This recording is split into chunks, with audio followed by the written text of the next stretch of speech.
Өнөөдөр 2026 оны 2 дугаар сарын 26-ны өдөр ээлжит 4.8 хүнд хүргэе мэдээлэлээ 57 дахь дугаарыгаа 5 хүнд хүргэж байна.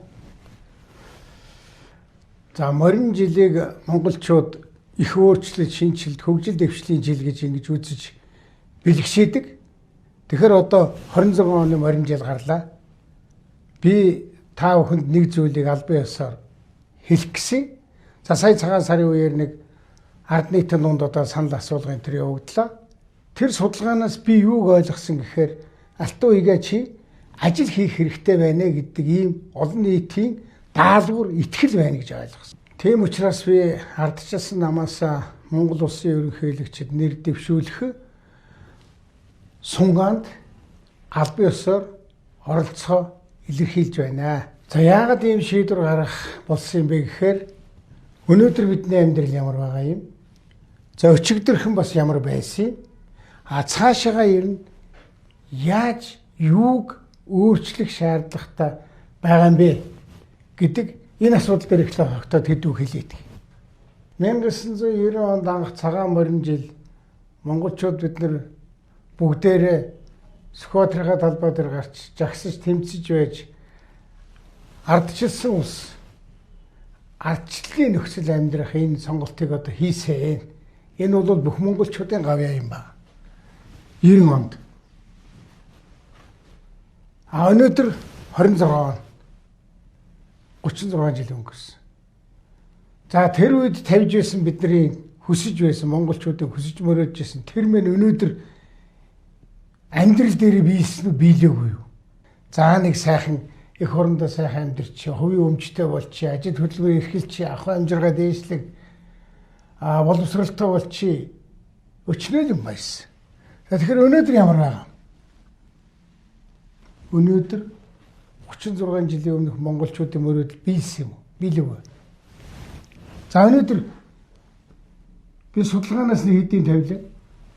Хамгийн их одоо хүмүүсийн санаа сэтгэлийг зовоож байгаа нэг асуудал байна. Тэр бол Монгол орн бүхэлдээ авилгал хээл хахуулд живсэн байна.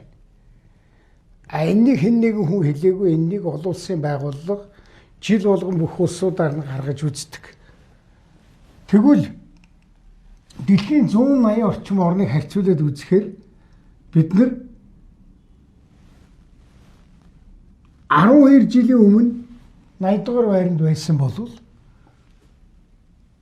өнөөдөр 12 жилийн дараа 124 дугаар 40-50 байраар хойш хорцсон. Өөрөөр хэлбэл Монголын авилгал бүр хэрэг сэтгчээ гэдэг олон улсын байгууллагууд гаргаад энэ олон улсын байгууллага тоо гаргахаас гадна амьдрал дээр үнэхээр бол алхам тутамд шиг хээл ахуул өгөхгүй бол авилгал өгөхгүй бол ямар ч ажил бүтдэггүй төрийн бүх шатанд энэ хээл ахуул бол хэрэг сэтгчээ гэдэг харагдаж байгаа. За энэ бол бидний ерөөсөө 90 онд хэн чиний бодоогүй, хэн чиний хүсээгүй ийм зүйл өнөөдөр манай нийгэмд бол бул харж чулуугалж тэгэлж байгаа. За энэс үндэслээд шудраг ус байдал гэдэг юм бол манай нийгэмд газар авлаа. Мөнгөтэй чи мөнгөтэй бол эрх мэдэлтэй бол чамд хууль ерөөсөө үйлчлэхгүй. Хэнд үйлчлэх вэ? Энэ хууль бол нэг хэсэгт л үйлчлэн. Тэр нь чадал тэнхээ муутай, мөнгө төгрөг муутай, жирийн иргэдэд бол бүр үйлчлэхдээ хатуу үйлчлдэг юм болсон. За ядуурл нэг сайхан амьдрий гэсэн чи одоо баг хүн амын хагасаас илүү нь одоо ядуу амьдрдаг ийм нийгэм болсон. За үнийн өсөлт. За өдрөөс өдөрт өмнө нь өсч идэг. Энэ дээр ямар нэг арга хэмжээ авагддаггүй. Бид нар зах зээлээс оронд орцсон байхгүй. Зах зээл дээр үн нэмэгддэг байхгүй. Ийм ус дэлхий дээр бол бас байх. За яагаад ард түмний ахуй хэмжээгээ дээшлэх байгаа, аж ахуйн нэгжүүд өөдрөхгүй байгаа гэхээр татвар нь өндөр, нийгмийн даатгалын шимтгэл нь өндөр, нөөт нь өндөр. 12 жилийн өмнө 2014 онд манай улсын нийт төсвийн 7 их найдал байсан. Өнөөдөр 31 ард иргэдээс аж ахуйн нэгжүүдээс цуглуулж авдаг мөнгө чинь 4.5 дахин өсчихэд байхад амьдрал нь 2 дахин буурчдаг. Тэгэхээр юу гэсэн үг? Өргөө зардал маш их гаргадаг. Хэрэгтэй хэрэггүй байшин савл бариад идэг. Байшин барьснаар ус хөгжиж бол байхгүй.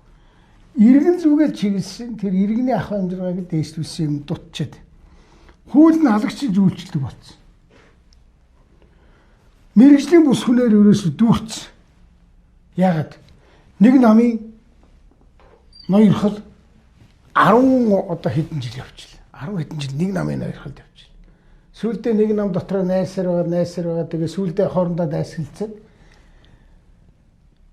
нэг намын хэд удаа ноёрхол бол Монголын мэргэжлийн галуудыг төрийн байгууллагын мэргэжлийн хүмүүсийг цүнхчлэр дүүрэглээ. Чиний сонгуульд явсан бол чамд л хальтуудаж байгаа бол тэр бүгдийг л авчраад ажилтаа болгодог юм бас. Мэргэжил, мэри зарчим марчим бүгд алдагдсан. За, өшөө нэг ноцтой юм байгаа. Олон жил үргэлжилж байгаа. Энэ манай хууль хяналтын тогтолцоо овоо гайгүй явж ирснийг улс төрчдөөс хэд хамааралтай болгосон. Улс төрчдөөс хэд хамааралтай. Хууль хяналтынхныг өөрийнхөө дохиороор хөдөлгөж байх тийм хүсэл сонирхолтой улс төрчид толгойд гарч ирсэн. За ингээд ерөнхийдөө өнөөдөр бол бидний 90 оны дүр зураг байхгүй болчихжээ. За тэгээд чи нөхөр өөрөө бас юу хийсэн? Танаа харчилсан нам юу хийсэн гэж асуух байна. 2014 он буюу одоогоос 12 жил бас морин жил байсан байлээ. Морин жил яг 2014 онд морин жил гарсан. За 12-аас 14 онд арчилсан нам бол бас юм хийх гэж оролдсон. Ерөөсөө нэг юм бид нар буруу хийгээд байна. Салбар хөгжүүлнэ гэдэг. Том төслийг хөгжүүлнэ гэдэг. Эцээцэд бид нар ерөөсөө Монгол хүнийг л хөгжүүлэх хэрэгтэй. Яах ёстой? Монгол хүн чинь ажилдаа орлоготой болох ёстой. Амжир яахан дэвчих ёстой байхгүй. Энэ хүмүүс чинь үг хэлдэг эрх чөлөөтэй бусдуултайгаа адилхан амьдрах тэгш хэрэгтэй байх ёстой. Эрүүл мэндийн салбар, эрүүл чирэг байлгахад нь бол анхаарах ёстой. Хүүхдүүдээс эхлээд. За эрдэм боловсралтай дээр нь чадвартай болох ёстой. Чадвартай гэдэг чинь бүгдээрээ дээд сургууль төгсгсөн үг биш. Юу чаддгийг чи агнуур хийж чаддаг юм уу, байшин барьж чаддаг юм уу, зам тавьж чаддаг юм уу, юу чаддаг вэ? Тэрнийг нь ингээд бас сургаж болно. Бидний үед бол мэргэжлийн сургалтын үйлдвэрлэлийн төвд 3 сарын цалингийн нөгөөд чамаа мэргэжилтэй болгоё гэд аж ахуй нэгжүүдэд хамт оруулаад чи энэ хүнийг ямар мэргэжлийн сургамаар байна чи төгсөөд 3 сарын дараа энэ хүнийг дадлагжаад гараад ирэхээр авч ажиллуулах уу гэд ингээд ажиллаж байсан. За гэх мэтлэн 5 дахь нь бол аюулгүй орчин. Чи энэ юу яриад байгаа вэ гэхээр энэ бол 2012 оны Монгол хүн 2020 гэдэг хөтөлбөр бол ийм 5 зүйлтэй байсан. Тэр салбар хөгжүүлнэ, энэ салбар хөгжүүлнэ гэж байхгүй. За энэнийг бодноор бол хийсэн. Одоо би энэнийг дахиад нэг 12 жилийн дараа дахин морин жил ирж ш. Тэгэхэд энэ хооронд бол бид хийсэн 2 жилийн хугацаанд. За ер нь бид нар бас юу хийх гэж оролдсон гэхлээр шудраг өсөг тогтоох гэж оролдсон. За тэр үед бол бас боломжгүй байсан. Байгалийн баялагийг цөөхөн биш олуулаа хүртдэг байх. Тэр бодлогыг бас нэлээд явуулсан, нэлээд сөрж явуулсан, тэмцэж явуулсан. Дундаж давхаргаа бий болгоё гэсэн. Дундаж давхарга ямар нэгэн хэмжээгээр бий болж ирсэн. Юу гэсэн үг гэхээр Монгол хүн Монголд сайхан амьдрах тийм одоо гэрэл хийгээ харагдаж ирсэн. Заавал солонгос явахгүйгээр жаах ажил хийгээд ингүүл бас хэд гүн төгрөг олдох юм байх шүү гэж. За ийм юм гарч ирсэн. За бүтээн байгуулалт хийсэн. За энийг би дахин яриад яах вэ? Зөвхөн 2 жилийн хугацаанд 2655 км зам тавьж ирсэн. Хоёрхан жилд нэг жилд 1300 км зам тавьж ирсэн. За бүгдээрээ мэдж байгаа да одоо бүх аим хологдчихсон. За тэгээ одоо яах юм? Өнөөдөр яах юм? Маргааш яах юм бид? Тэгэхээр маргааш бид нар ингэж амьдрч болохгүй юм байна. Өнөөдөр бол бид нар 12 жилийн өмнөх байснаас ч бүр 7 дор байдалтай болцсон байна энэ улс орн. Тэгэхээр энэ 7 дор болцсон байгаа юмыг бид нар өөрчлөх хэрэгтэй. Хэн өөрчлөх хэрэгтэй? Арчилсан нам өөрчилж исэн.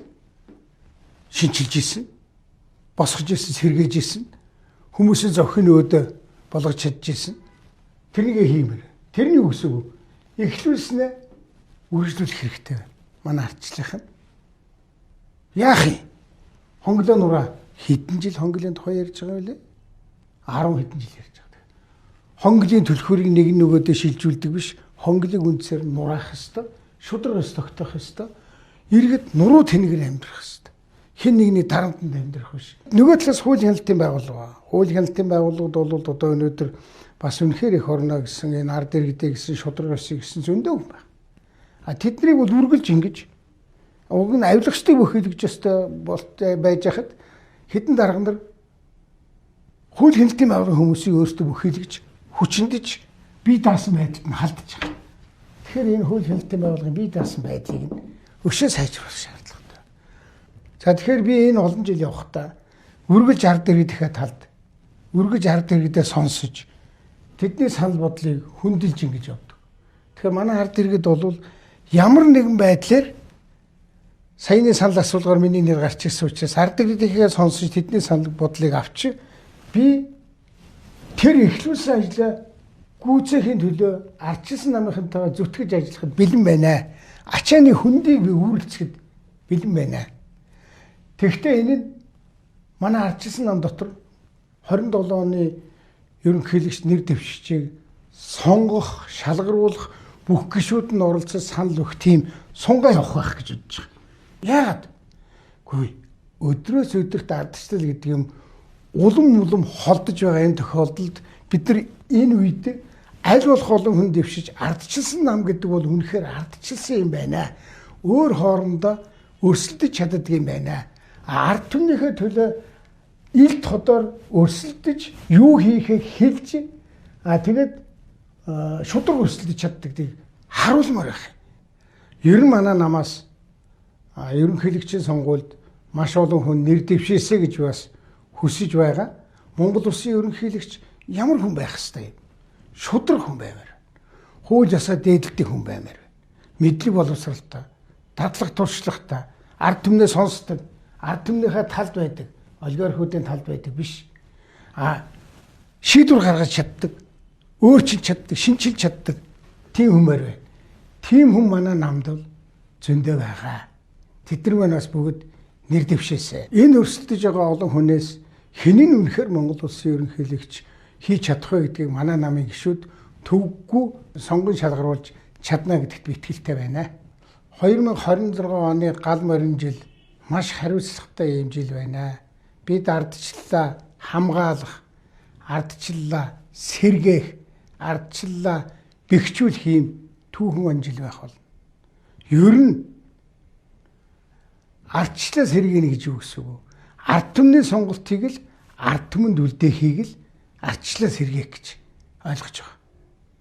Өнөөдөр хэн нэгэн нам, хэсэг бүлэг эсвэл хэн нэгэн хүн ард түмний сонголтыг өмнөөр нь орж булааж авч захиалж болохгүй. Ард түмний сонголтыг ард түмэнд үлдээхийн тулд ардчлалын маань эхлүүлснээ үргэлжлүүлэх энэ даалгаврыг бидэнд өгч байгаамаа. Ард иргэдтэйгээ хамтраад ардчлалын зүтгэнэ, хийнэ, бүтээнэ, чаднаа.